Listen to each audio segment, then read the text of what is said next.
Todo mundo vendo a tela aqui? Sim. Sim. Beleza. Sim. Então, o tema da aula de hoje é um descanso melhor, tá? Aula 5, a gente vai falar de Hebreus, capítulo 4, dos versículos 1 até o 13, tá? Então, vocês viram na aula passada que a gente falou que o filho é superior a Moisés, e a gente falou um pouco sobre a figura de Moisés para o povo hebreu, comparado com quem Jesus Cristo é. E quando a gente olha para a história de Moisés, a gente sabe que Moisés ele liderou o povo de Israel no deserto, e o final, né, do propósito do povo estar lá no deserto é porque Deus havia prometido para eles uma terra que produz leite e mel, uma terra que Deus tinha escolhido para eles morarem. Mas aí Moisés, ele não entrou na terra prometida, e quem assumiu a partir daí foi Josué, tá? Então, eu vou passar aqui para o próximo slide. Eu pensei em fazer uma linha, não sei nem se eu posso dizer que é uma linha temática, enfim, foi mais um esquema aqui que eu fui montando, pensando em todo esse assunto aqui da Epístola de Hebreus, nessa questão de Antigo Testamento e Novo Testamento, e como a gente vê as coisas se contrapondo, tá? Então a gente tem o Antigo Testamento e a gente tem o Novo Testamento. Então a gente começou falando lá no comecinho, gente, sobre uma mensagem, certo? A gente vê que no Antigo Testamento essa mensagem ela foi dada por profetas anunciando o Messias. E quando a gente vai para o Novo Testamento, a gente vê que o Messias é essa mensagem, né? Então, quando Jesus Cristo ele encarna nessa terra, ele é o Logos de Deus. Então, ele é essa mensagem, ele é essas boas novas. Não é mais alguém, um profeta que traz essa mensagem da parte de Deus, mas é a própria palavra de Deus, a própria mensagem sendo encarnada na figura do Messias, que é Jesus Cristo. Depois da mensagem, a gente tem também um libertador. Então, depois da mensagem, a gente vê que ocorre, a gente tem essa figura do libertador, que é a figura do Messias, e no Antigo Testamento, essa figura é um pouco centralizada ali em Moisés, quando Moisés ele liberta o povo hebreu da escravidão egípcia. E hoje, quando a gente sempre fala do Egito, a gente sempre está relacionando essa questão de escravidão, de prisão, de pecado, e Moisés ele liberta o povo hebreu dessa escravidão no Egito. E no Novo Testamento, Jesus Cristo ele nos libertou do domínio das trevas. Lá em Colossenses 1:13 a gente inclusive já até estudou sobre isso. Então Jesus Cristo ele realmente ele nos libertou, perdoou os nossos pecados, nos remiu e nos transportou do império das trevas para o seu reino de luz. Essa libertação ela também é acompanhada de uma promessa. Então, quando Moisés ele liberta o povo hebreu, juntamente com essa libertação, Deus também transmite uma promessa. Que promessa que é essa? No Antigo Testamento, Deus ele promete que esse povo ele sairia do Egito, ele iria para uma terra que produz leite e mel. E Deus ele cuida do seu povo durante essa caminhada pelo deserto.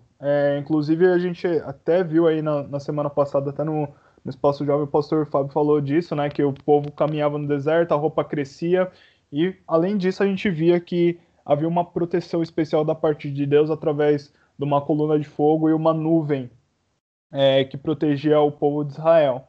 E no Novo Testamento, a gente vê Jesus Cristo oferecendo algo para as pessoas. Jesus Cristo ele liberta e ele oferece muitas coisas para cada um. Ele oferece o seu jugo que é suave, o seu fardo que é leve.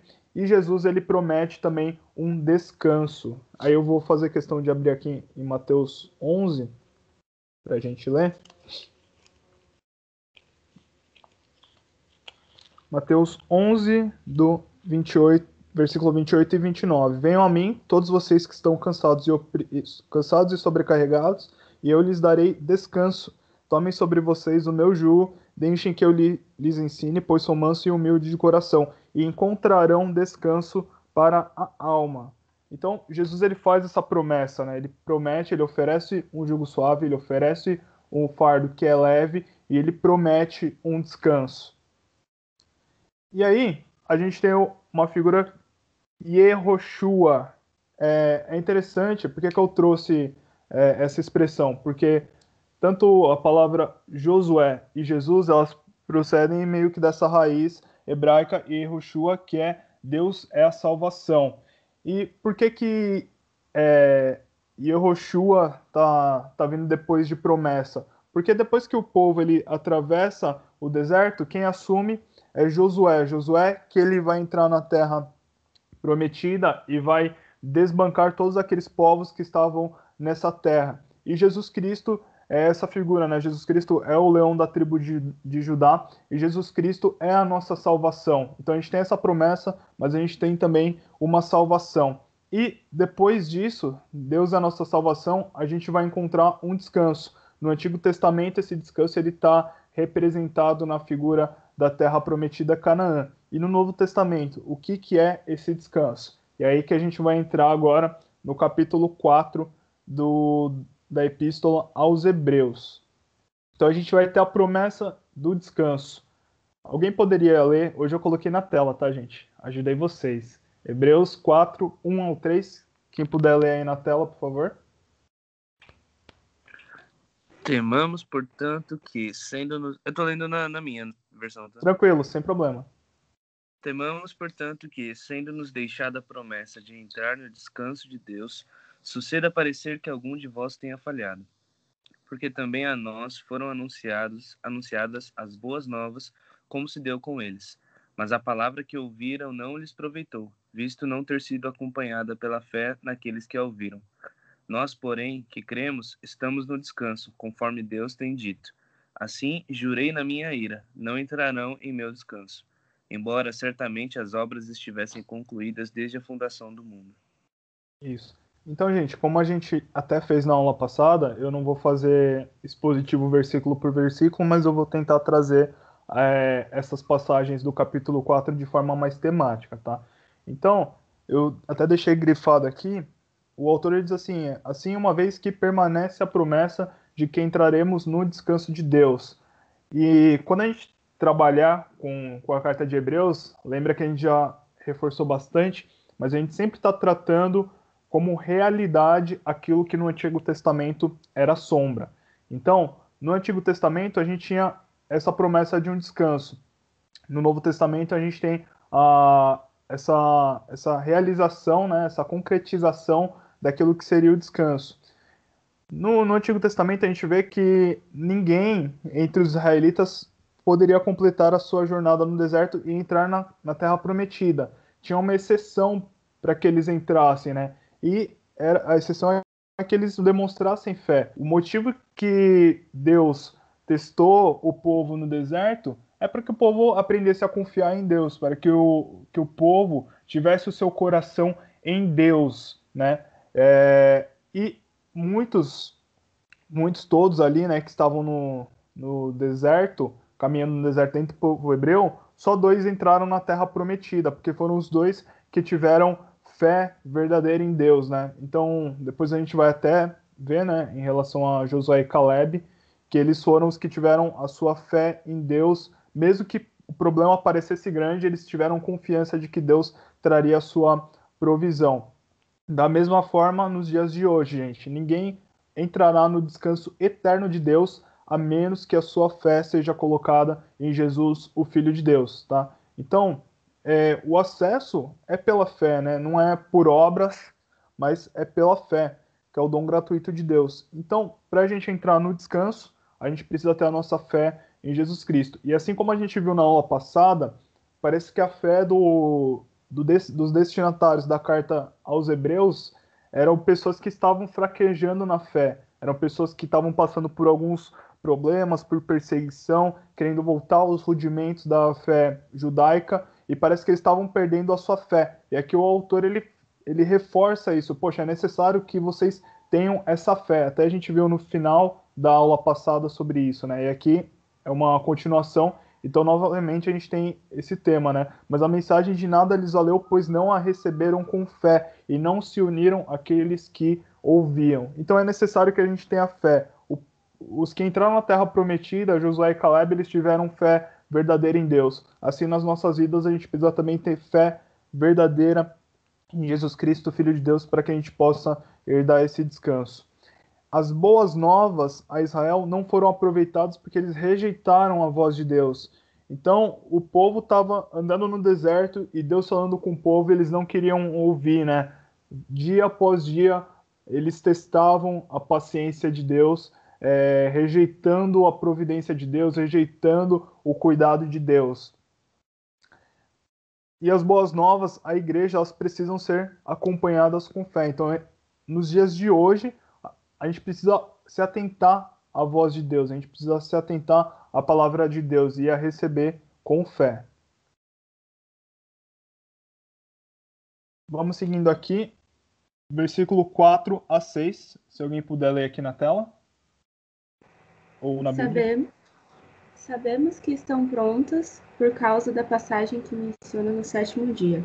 No 7º dia, Deus descansou de todo o seu trabalho. Mas em outra passagem Deus diz, jamais entrarão em meu descanso. Portanto, o descanso está disponível para que alguns entrem nele. Mas os primeiros que ouviram essas boas novas não entraram por causa de sua desobediência. É isso aí. Então, aqui o autor ele começa a enfatizar um pouco mais sobre esse descanso. E a gente vai até falar daqui a pouco, mas o descanso em si não é... É claro que a Terra Prometida ela representa, né, essa tipificação do descanso de Deus, mas ela não é o descanso final, é uma figura, né? Então, essa promessa de um descanso e de um repouso, ela ainda permanece firme, porque esse descanso não é apenas uma terra prometida e a gente vai ver.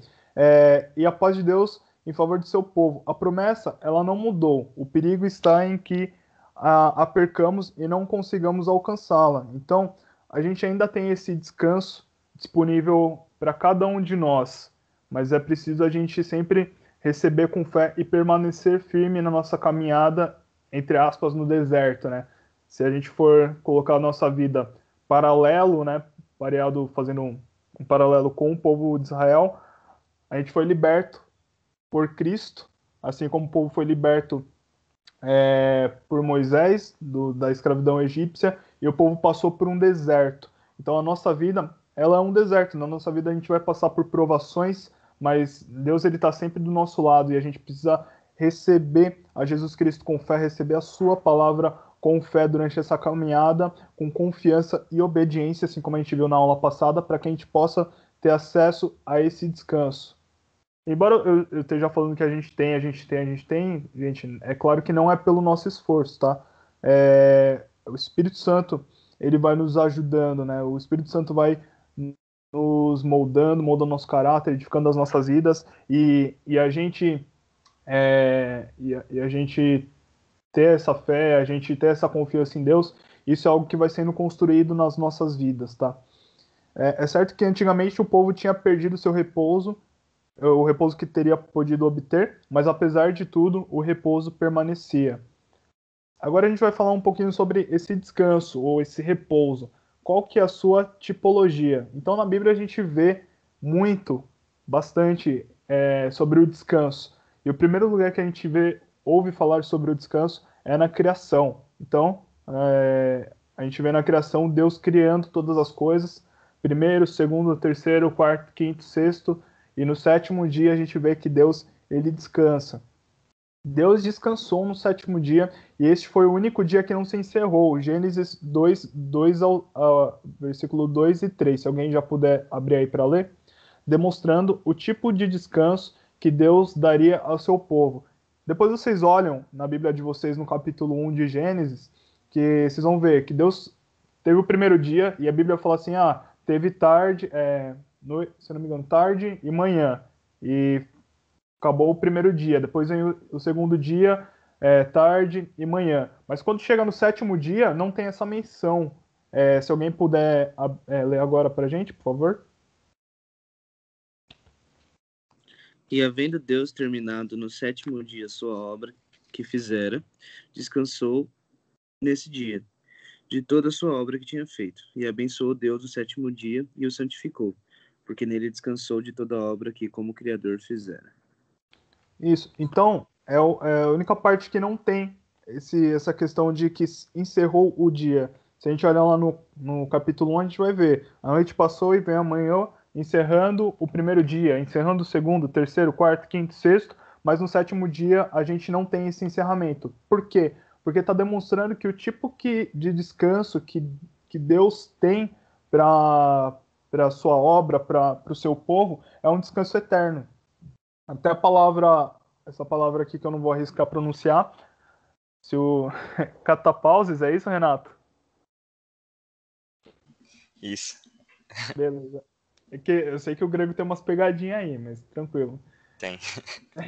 Significa descanso ou repouso. Então não deve ser. Então, quando a gente olha para a Bíblia e fala que Deus descansou, não está querendo dizer que Deus está dormindo, tá, gente? Não é para a gente considerar essa palavra repouso como um sinônimo de inatividade. Esse repouso é como se tudo estivesse de forma harmoniosa, tudo estivesse numa perfeição, e Deus repousando significa que Deus está ali tranquilo, né? Com paz, alegria e uma concórdia, tá bom?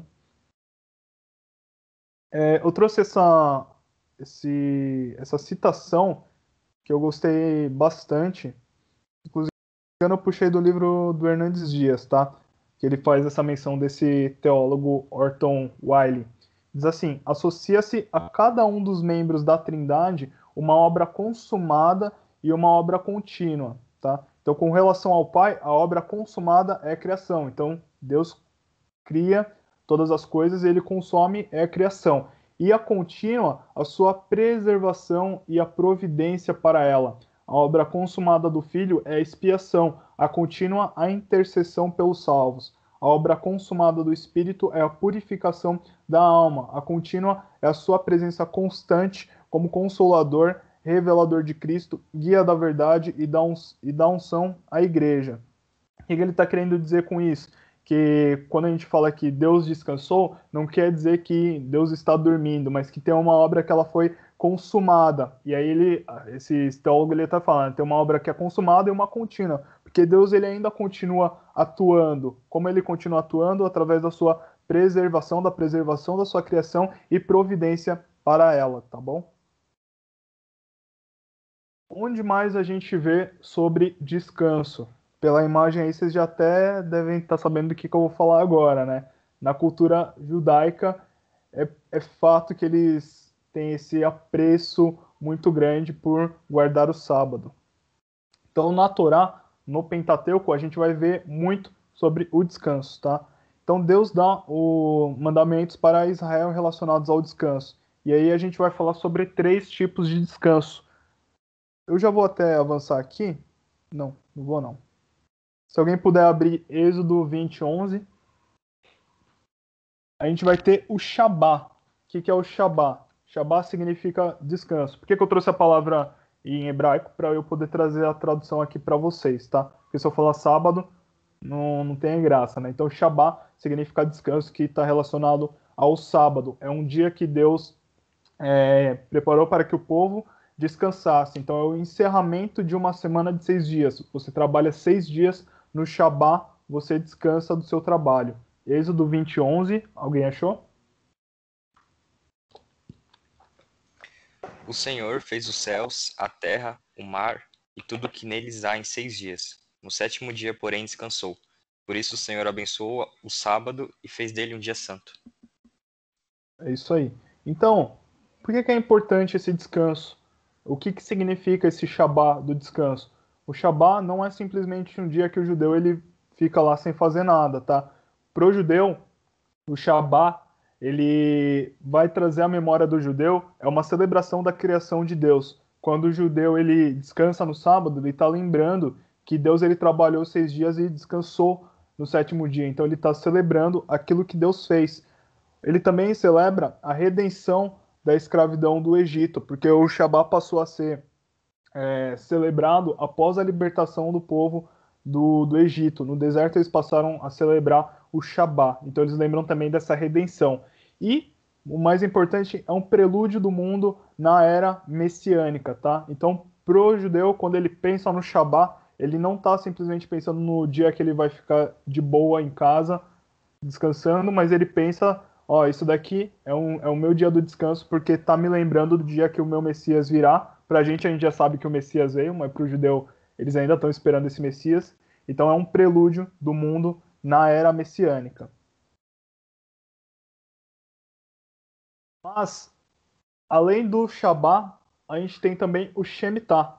Shemitah significa libertação, tá? Então, para o judeu, ele tem o Shabá, encerramento de 6 dias de trabalho, e tem também o Shemitah, que é o encerramento de uma semana, entre aspas, de 6 anos. Então, o povo ele ia trabalhar na terra durante 6 anos, e no 7º ano seria um ano de descanso para a terra. Lá em Levítico 25, 2 ao 7, se alguém quiser já abrindo aí para a gente ler. Uma pessoa abre Levítico 25, 2, 7. Outra pessoa abre Deuteronômio 15, 1 ao 6. E a outra pessoa, Deuteronômio 15, 12 ao 18. Deixa eu ver se tem mais alguma coisa aqui. Tá. O Shemitah, gente, enquanto vocês vão procurando a passagem para a gente sempre confirmar aqui, Deus proporciona um descanso da terra. A cada 6 anos, um ano seria um ano de descanso da terra. Seria um ano de cancelamento das dívidas. Todo o hebreu, claro, eles tinham a administração deles, tinha o negócio interno deles, e a ideia que Deus tinha para esse povo é que depois de 6 anos, se alguém tivesse uma dívida, no 7º ano, essa dívida ela seria perdoada.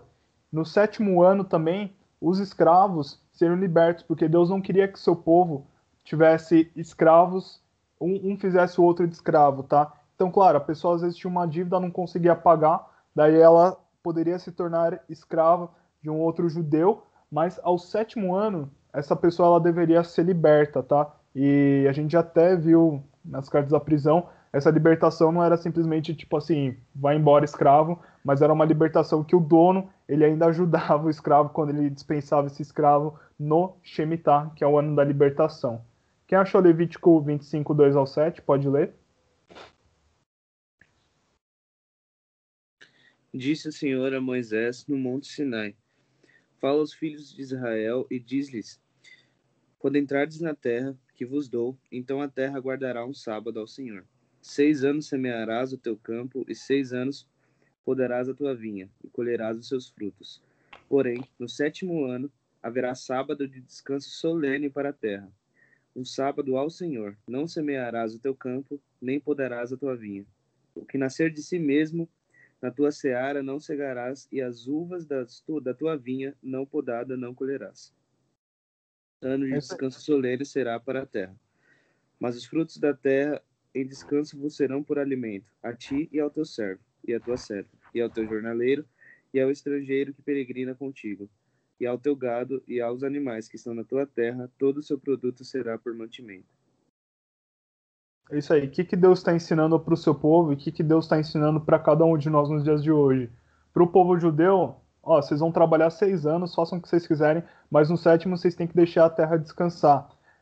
Além de ser, bom, na área da agricultura, ser bom para a terra descansar, para o povo seria um ano de confiança plena em Deus, tá? E para a gente também, para a gente, claro que a gente não pratica o Shemitah, mas para a gente representa que a gente precisa ter confiança na providência de Deus. A gente trabalha, a gente faz as coisas, mas a gente tem que ter a confiança que Deus provê os recursos quando a gente não tiver, quando a gente estiver precisando, Deus vai trazer esse sustento para a gente poder dirigir a nossa confiança a Deus e não nos nossos próprios esforços, tá, gente? Deuteronômio 15, do 1 ao 6, quem achou pode ler? Posso ler? Pode ler. Ao fim dos 7 anos farás remissão. Este, pois, é o modo da remissão, que todo credor que emprestou ao seu próximo uma coisa o quite. Não a exigirá do seu próximo ou do seu irmão, pois a remissão do Senhor é apregoada. Do estranho a exigirás, mas o que tiveres em poder de teu irmão, a tua mão quitará. Somente para que entre ti não haja pobre, pois o Senhor abundantemente te abençoará na terra que o Senhor teu Deus te dará por herança para a possuires. Até qual? O 7? 6. Se somente... 6? Isso. Se somente ouvires diligentemente a voz do Senhor teu Deus, para cuidares em fazer todos esses mandamentos que hoje te ordeno. Porque o Senhor teu Deus te abençoará, como te tem dito. Assim emprestarás a muitas nações, mas não tomarás empréstimos, e dominarás sobre muitas nações, mas elas não dominarão sobre ti. É isso aí. O que Deus está querendo dizer com o cancelamento das dívidas, tá? Para o povo hebreu, obviamente, dívida no sentido monetário, né? Enfim, de realmente ter que pagar contas, né? Dívidas de contas. Mas para a gente não tem maior dívida do que os pecados que a gente comete. E o Shemitah, eu até não falei, mas Shemitah é o famoso ano sabático. Para a gente vai representar também o cancelamento dos nossos pecados, né? Que Jesus ele cravou naquela cruz do Calvário, né? Jesus pagou os nossos pecados. Então, esse cancelamento das dívidas está representando aquilo que Jesus fez na cruz do Calvário, cancelando as dívidas dos nossos pecados. E Deuteronômio 15, 12 e 18, quem achou?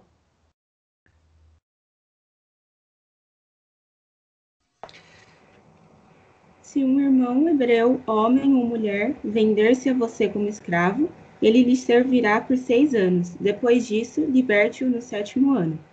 Quando libertar um escravo, não o mande embora de mãos vazias. Seja generoso e dele de despedida um presente dos animais de seu rebanho, dos cereais de sua eira e do vinho de sua prensa de uvas. Compartilhe com ele um pouco de fartura com a qual o Senhor, seu Deus, o abençoou. Lembre-se de que um dia você foi escravo na terra do Egito e o Senhor, seu Deus, o libertou. Por isso lhe dou essa ordem. Mas se por estar bem com você e amar você e sua família, o servo disser, não quero ir embora, você pegará um furador e furará a ponta da orelha dele contra a porta. Depois disso, ele será seu escravo para o resto da vida. Faça o mesmo com as escravas. Quando libertar seus escravos, não considere isso uma grande perda. Lembre-se de que, por 6 anos, eles lhe prestaram serviços equivalentes a 2 vezes o salário de empregados contratados. E o Senhor, seu Deus, o abençoará em tudo que você fizer. Muito bem. Libertação de escravos. Não foi exatamente isso que Jesus Cristo fez por nós? A gente estava como se fosse num mercado de escravos e Jesus Cristo, ele nos remiu, né? Exagurazo. Jesus, ele pagou o preço para nos resgatar. E ele não só nos libertou, assim como Deus estava falando para o povo de Israel fazer no ano sabático, mas Jesus Cristo, ele nos libertou e ele ainda nos deu vida eterna. Jesus Cristo, ele ainda nos fez um convite para a gente morar no céu. Jesus é Cristo, ele ainda distribuiu dons para a sua igreja e a gente ainda vai receber um galardão no céu. Então, Jesus Cristo, ele fez justamente isso. Ele nos libertou e, além de nos libertar, ele ainda nos presenteou com diversas bênçãos espirituais. Então, aqui a gente viu uma sombra daquilo que Jesus Cristo ele fez na cruz do Calvário, tá, gente? E por fim, a gente vai ter o Yovel, que é o trazer de volta. Yovel é o ano do jubileu. Então, depois de 7 ciclos sabáticos, 7 anos sabáticos, haveria o ano do jubileu. Se alguém já quiser abrir em Levítico 25, 10 ao 13, enquanto eu vou explicando, o que acontecia nesse ano do jubileu? Era tocado uma trombeta em Israel, todo mundo ouvia, e o que acontecia? Era para acontecer um reset na nação de Israel. Então, todo mundo que vendeu uma terra para outra pessoa, no ano do jubileu, essa terra voltava para o dono original. O escravo era liberto, as dívidas eram canceladas, então tudo voltava do zero, né? Tudo se reiniciava do zero. Deus ele está falando ao povo de Israel, ó, vocês vão ter um ano, no seu 50º ano, vocês vão ter a chance de reiniciar de novo como se nada tivesse acontecido. É um recomeço. E não existe maior ano do jubileu do que aquilo que Jesus Cristo fez na cruz do Calvário, né? Aquilo que ele fez foi além de um Shemitah, né, uma libertação, foi também trazer de volta a condição original, nos dá essa oportunidade de retornar à condição original antes de pecarmos, né? E quando o nosso corpo ele for revestido de incorruptibilidade, ali vai se concluir tudo aquilo que que Jesus iniciou, né? Então, quando Jesus está lá na sinagoga, ele fala: o Espírito do Senhor está sobre mim, ele me ungiu para pregar as boas novas, libertar os cativos e apregoar o ano aceitável do Senhor. Ele está falando justamente isso, né? Yovel, ele está anunciando, vai acontecer, vai reiniciar todas as coisas, tudo vai voltar ao início através daquilo que eu vou fazer. Então, Levítico 25, 10 ao 13, quem achou?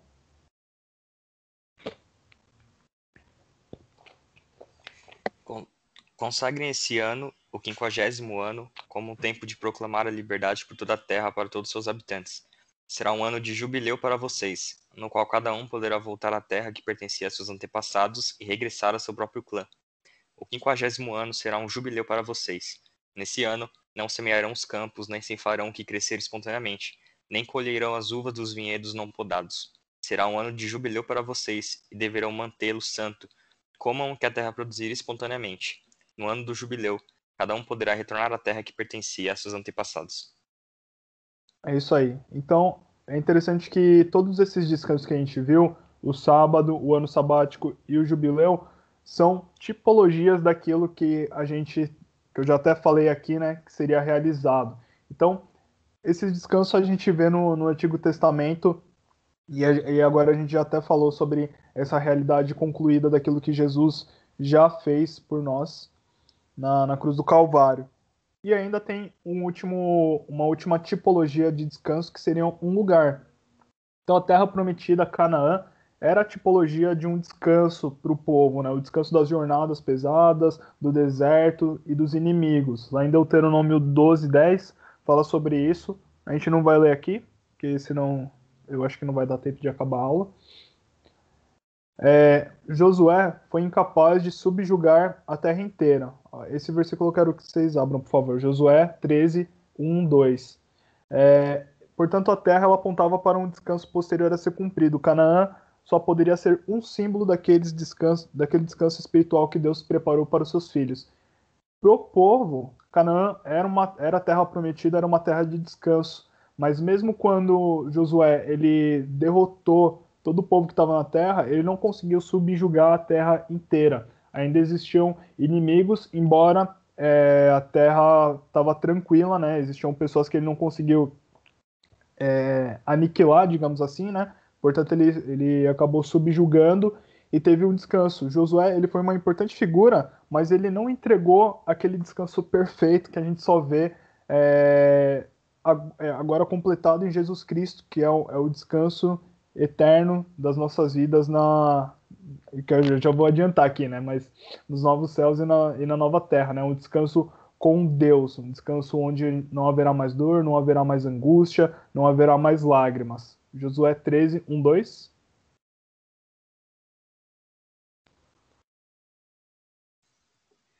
Josué já era idoso e o Senhor lhe disse: Você está envelhecendo e ainda há muita terra a ser conquistada. Esse é o território que resta, todas as regiões dos filisteus e dos jesuritas. É isso aí. Então, Josué ele foi incapaz de subjugar a terra inteira. E foi importante que ele não fez isso, porque é importante a gente ver que durante a história de Israel, muitas coisas foram incompletas. E assim, não tem problema das coisas serem incompletas, porque quando a gente olha para as pessoas que fizeram isso, são seres humanos. Claro que Deus estava capacitando e tudo mais, só que foram pessoas que não conseguiram completar aquilo que Jesus Cristo conseguiu fazer, né? Então é sempre importante a gente pensar nisso, que Jesus Cristo fez tudo aquilo que Moisés não conseguiu fazer, tudo aquilo que Josué não conseguiu fazer. Então, Jesus Cristo é essa figura importante que traz essa perfeição e completa todas as coisas. E qual que é esse descanso real? Então, Hebreus 4, 7 e 10, ele continua falando sobre isso. Se alguém quiser ler aí na tela.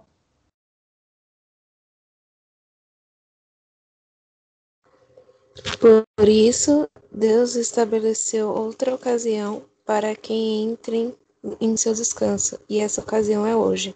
Ele anunciou isso por meio de Davi, muito tempo depois, nas palavras já citadas.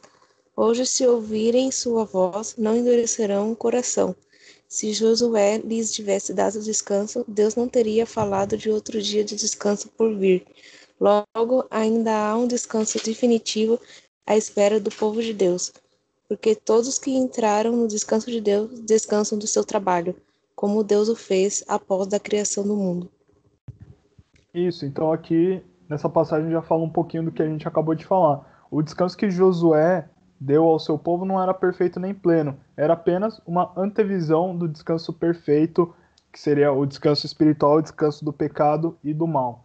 Josué, ele introduziu o povo na terra da promessa, em Canaã, mas Jesus ele é muito maior do que Josué, porque Jesus não introduziu o povo numa terra em Canaã, mas introduziu o seu povo no céu, né? Então, através de Jesus Cristo, que agora a gente tem acesso ao trono de Deus, acesso ao céu, e a gente pode desfrutar de um descanso final e pleno de Deus.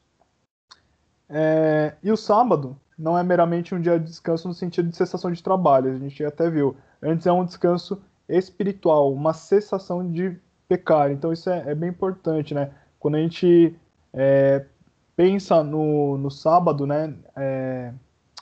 Desculpa, Deus não teria falado de outro dia de descanso por vir. Qual que é esse outro dia de descanso por vir? É um dia de descanso eterno, um dia de descanso espiritual, onde a gente não vai ter nem mais vontade de pecar, né? A gente vai ter acesso à glória de Deus, a gente vai ver Deus face a face, e aí é onde vai ter o nosso descanso, que assim como a gente viu no dia da criação, no sétimo dia que não teve fim, assim esse sábado, esse outro dia de descanso por vir, que é um descanso espiritual, ele também não terá fim. O descanso prometido de Deus é o feliz e perfeito prazer na presença de Deus.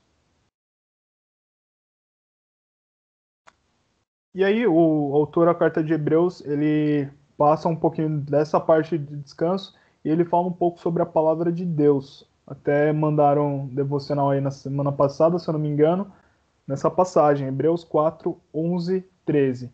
Quem quiser ler, pode ficar à vontade. Posso ler, Rodrigo? Pode ler, Euter. Obrigado.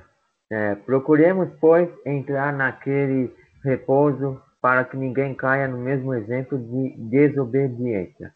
Porque a palavra de Deus é viva e eficaz, e mais penetrante do que a espada alguma de dois gumes, e penetra até a divisão da alma e do espírito, e das juntas e medulas, e é apta para discernir os pensamentos e intenções do coração.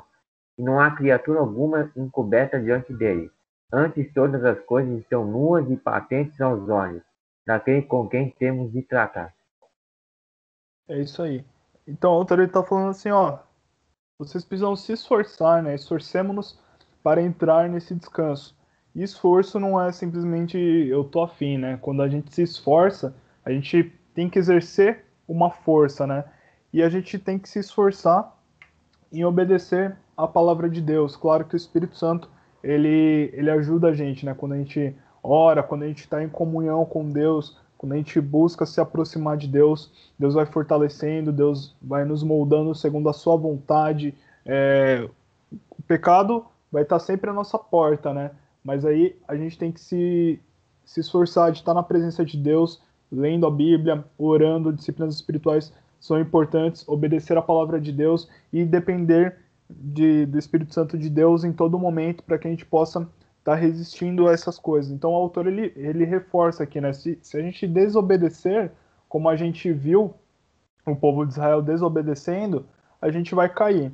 E aí ele fala sobre a palavra de Deus, que ela é viva, poderosa e é mais cortante ou penetrante, né? Então, para os judeus, uma palavra não era simplesmente uma pronúncia, não era simplesmente um som. Para um povo judeu, quando alguém proferia uma palavra, essa palavra ela passava a ter uma existência independente. Para a gente é um pouco mais difícil de entender essa ilustração, mas para o judeu, quando alguém falava uma palavra, é como se aquilo realmente fosse acontecer, aquilo se tornasse algo existente e independente. Ainda mais quando fosse a palavra de Deus, né? Quando Deus fala, aquilo acontece e cumpre. Então não era só um som, mas era uma força ou poder que saía e fazia as coisas. quem dirá a palavra de Deus, que é a própria palavra vinda da boca de Deus de forma escrita. Essa palavra, ela tem uma existência independente. Não é simplesmente quando a gente lê na Bíblia alguns versículos que nos ensinam, que nos instrui, não é simplesmente palavras de autoajuda, não é simplesmente coisas que vão melhorar alguma coisa na nossa estima, não é nada disso, né? A própria palavra de Deus que é poderosa, né? O autor de Hebreus, ele descreve a palavra de Deus como viva, eficaz ou poderosa, né, em algumas versões, e penetrante. Quando a gente fala que a palavra de Deus ela é viva, a questão de ser viva reflete o caráter verdadeiro do próprio Deus, a fonte de toda a vida. Então Deus é um Deus vivo e a palavra dele é uma palavra viva, é uma palavra que não passa, né, que não fica obsoleta. É o sopro do próprio Deus e não é uma coletânea de doutrinas e preceitos. Quando a gente lê a Bíblia, a gente não está lendo simplesmente histórias, a gente não está lendo simplesmente doutrinas, a gente não está lendo simplesmente quadros ou situações, mas é o sopro do próprio Deus, né? É a palavra inspirada, né? Foi escrita por mãos humanas, mas o Espírito Santo que inspirou todas as coisas, né? E a palavra de Deus, ela é ativa, né? Quando fala de uma palavra viva, significa que ela é ativa, ela é poderosa. Esse teólogo ele até diz, né? Ela cutuca, fere, corta e mata mais efetivamente que a melhor e mais cortante espada. Atinge onde mais nada consegue atingir, separa até aquilo que é inseparável. E o próprio Jesus fala a respeito disso em João 6:63. Quem achou, pode ler.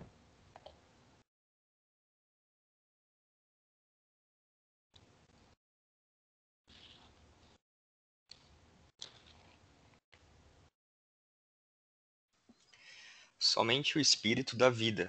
A natureza humana não realiza coisa alguma. E as palavras que eu lhes disse são espírito e vida. É isso aí, o próprio Jesus fala, né? As palavras que eu lhes digo são espírito e vida, né? Então é algo realmente transcendente. A gente não consegue explicar. Eu creio que, eu espero que todos nós aqui já tenhamos tido essa experiência de ler a Bíblia, de começar a ler a Bíblia e a gente ter no nosso espírito que o Espírito Santo está falando conosco, está nos instruindo. E tem vezes, não sei vocês, mas pelo menos eu já passei muito por isso quando eu tô com um pensamento, ou eu tô com uma ideia na cabeça, ou um modo de pensar, e aí eu vou para a Bíblia e a Bíblia, pum, me confronta, sabe? E desde as coisas mais pequenas até as coisas maiores, e eu preciso, quando eu me deparo com isso, eu preciso tomar uma atitude. Será que eu vou obedecer, eu vou confiar naquilo que a palavra está me dizendo, aquilo que o Espírito Santo está testificando na minha vida, ou eu simplesmente vou pensar, é só um pedaço de papel, é só a palavra de Deus, talvez seja aplicável para um outro irmão, mas eu vou ficar com o meu pensamento, né? E isso é muito perigoso. Quando a gente se depara com a palavra de Deus nos ensinando, nos mostrando, lançando luz, né, sobre os pecados que a gente esconde, sobre as nossas atitudes erradas, a gente precisa tomar uma atitude. Obedecer como Josué e Caleb fizeram, ou desobedecer e desprezar a palavra de Deus, né? Cada uma da escolha que você tiver pode te levar para um caminho diferente, tá? Então é importante a gente ter essa mentalidade.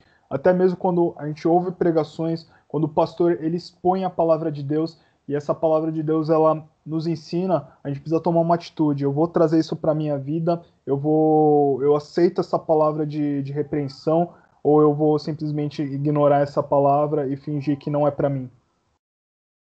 E essa palavra de Deus, ela é eficaz. Então, uma coisa ela pode ser viva, mas dormente ou inativa, mas a natureza da palavra de Deus é também poderosa em agir. A palavra de Deus é poderosa e sempre cumpre os propósitos para os quais ela foi designada. E por fim, a palavra de Deus ela é penetrante. E a Bíblia fala, né, que ela penetra, ela vai ali no meio da alma e do espírito. Da alma seria, né, o psique, então refere-se à vida do homem independente da sua experiência espiritual. É a sua vida em relação a si mesmo, né? São suas emoções, os seus anseios, os seus pensamentos. E o espírito, pneuma, é o aspecto espiritual do homem e a sua vida em relação a Deus.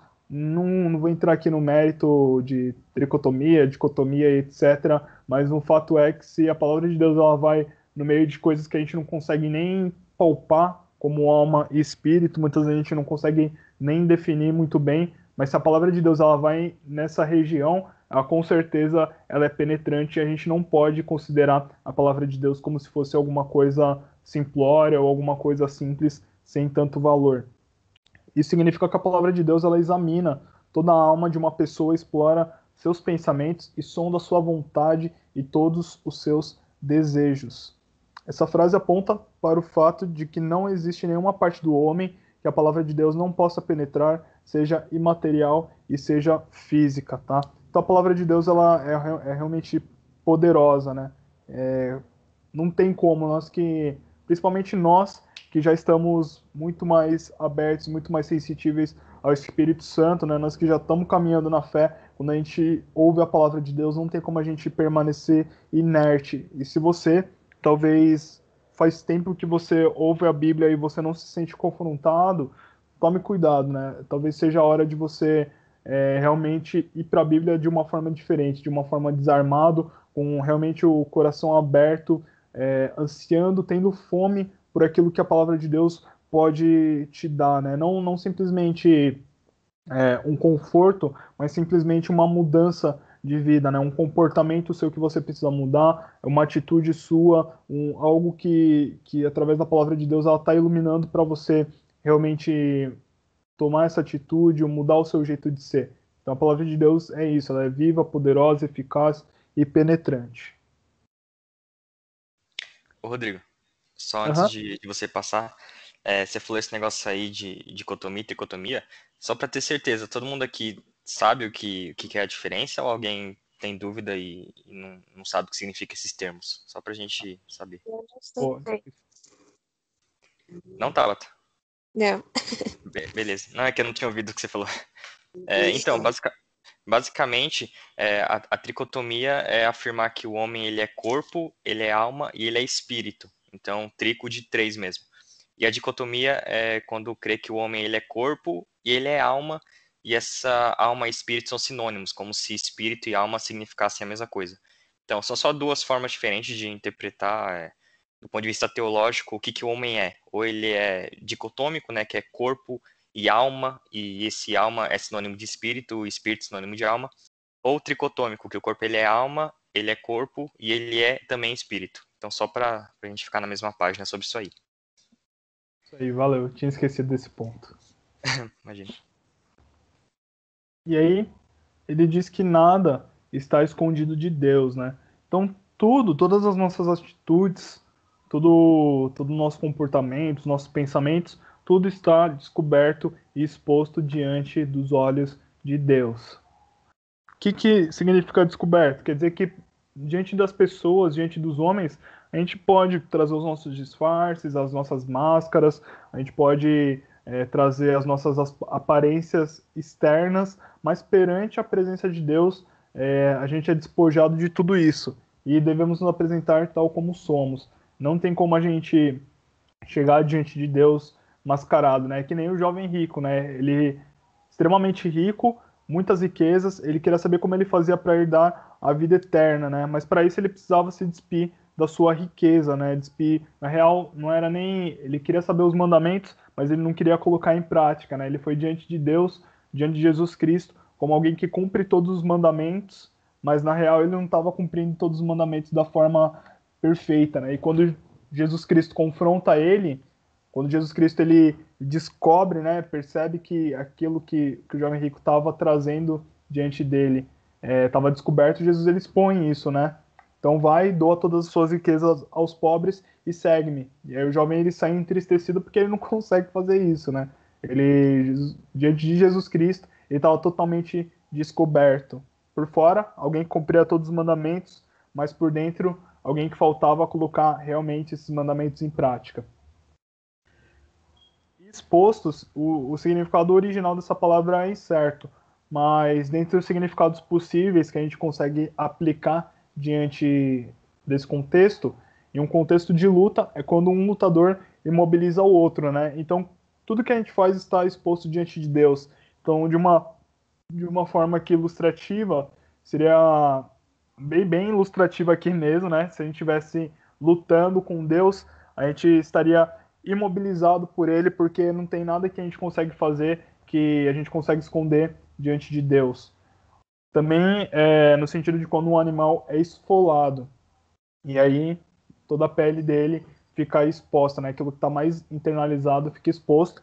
E também na época antiga, quando um delinquente, uma pessoa cometeu algum crime, era levado a juízo, as pessoas geralmente colocavam uma adaga com a ponta no pescoço na garganta, no pescoço da pessoa, para que ela não pudesse abaixar a cabeça, né? De vergonha. Quando um delinquente ele faz algum crime, geralmente ele abaixa a cabeça envergonhado, mas naquela época tinha uma adaga que ficava no pescoço da pessoa até ela ser levada a juízo, e aí a pessoa tinha que ficar de cabeça erguida, expondo a cara dela em relação aos erros que ela tinha cometido. E diante de Deus é a mesma coisa. Diante de Deus a gente não consegue abaixar a nossa cabeça em relação aos nossos pecados, nossos erros, as nossas falhas e os nossos defeitos.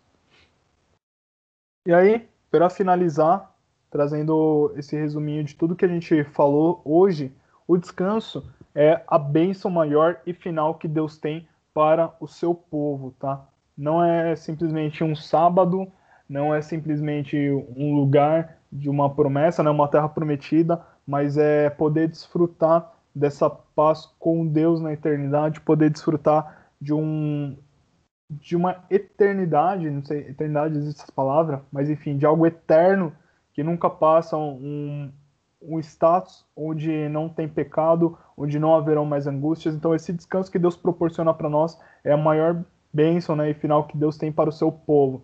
O descanso é um presente, né, uma dádiva de Deus, e não é resultado dos nossos esforços, né? Então não é aquilo que a gente vai fazer, né? Não são os nossos esforços, mas é uma dádiva de Deus, é um presente de Deus que Deus pode dar para a gente durante a nossa caminhada, através desse deserto da vida, tá? A fé em Deus é a condição para entrarmos nesse descanso. Então, a Bíblia fala, né? Sem fé é impossível agradar a Deus, né? A gente tem que ter fé em Jesus Cristo, a gente tem que ter confiança, mesmo nas coisas que a gente não vê, e aquilo que a gente espera, a gente tem que ter essa fé, independente da situação. Pro pessoal, o qual o escritor estava escrevendo a carta, eram pessoas que realmente estavam fraquejando na fé, alguns estavam até abandonando a fé. E o povo de Israel no deserto também abandonando a fé, não puderam entrar no descanso. Isso são exemplos para gente, para que a gente não abandone a nossa fé, independente da dificuldade de uma situação. Em quarto, esse descanso ele começa nesse mundo, né? É claro que não na sua plenitude, mas a gente já consegue ter uma visão, uma antevisão desse descanso eterno na história com Deus. E por fim, a única maneira de assegurarmos que estamos a caminho desse repouso é permanecendo firmes na palavra de Deus. Não dá para a gente caminhar até a nossa terra prometida, até o nosso descanso, se a gente não permanece firme na palavra de Deus. É através da palavra de Deus que a gente conhece a pessoa de Deus, Jesus Cristo, o Espírito Santo, e é lá que a gente entende quem que a gente precisa ser, quais são as coisas que a gente precisa melhorar, quais são os pecados que a gente precisa abandonar. É lá que a gente obtém alimento para a nossa vida espiritual, na palavra de Deus que a gente é fortalecido na nossa fé. Então é importante a gente permanecer firme na palavra de Deus, lendo, meditando e praticando, tá, gente? Eu acho que agora acabou.